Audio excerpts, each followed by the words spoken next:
بسم اللہ الرحمن الرحیم۔ کیا قسطوں پر کاروبار کرنا جائز ہے یا نہیں؟ عام طور پر ہمارے اس معاشرے میں آج کل اکثر افراد قسطوں پر کاروبار کرتے ہیں، قسطوں پر اشیاء کی خرید و فروخت ہوتی ہے۔ تو کیا قسطوں پر اشیاء کی خرید و فروخت کرنا، قسطوں پر کاروبار کرنا شریعت مطہرہ میں جائز ہے یا نہیں؟ تو اس کے بارے میں عرض یہ ہے کہ قسطوں پر کاروبار کرنا حقیقت میں ادھار خرید و فروخت ہی کی ایک قسم ہے، یعنی جس طرح ادھار خرید و فروخت کی جاتی ہے تو اسی طرح یہ قسطوں پر کاروبار کرنا یہ بھی ادھار خرید و فروخت کی طرح ہی ہے، یعنی اس کی ایک قسم ہی ہے۔ قسطوں پر جو کاروبار ہوتا ہے، قسطوں میں جو چیز ہوتی ہے جس کی خرید و فروخت ہوتی ہے اس کو نقد کے مقابلے میں زائد قیمت پر بیچا جاتا ہے، اور جو قیمت ہوتی ہے اس کی ادائیگی قسطوں کی صورت میں ہوتی ہے۔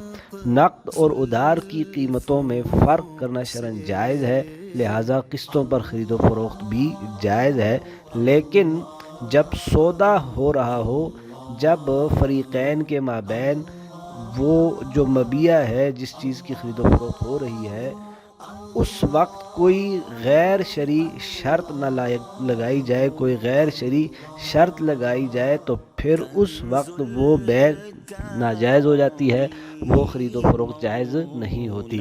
یعنی مثال کے طور پر کہ سودا کرتے وقت یہ شرط لگا دینا کہ اگر قسط وقت پر نہ دی تو جرمانہ دینا ہوگا، یہ ناجائز ہے۔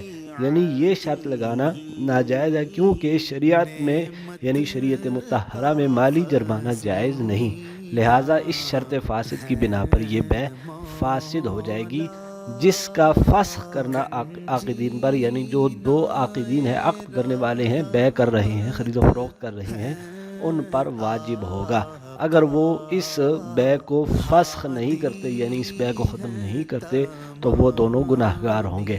تو لہٰذا قسطوں پر کاروبار کرنا شریعت مطہرہ میں جائز ہے، اگر اس میں کوئی ایسی شرط نہ لگائی جائے جو کہ حرام ہو، ناجائز ہو شریعت مطہرہ میں، اور شریعت نے اس کو ناجائز کہا ہو، حرام کہا ہو۔ واللہ تعالی ورسولہ اعلم بالصواب۔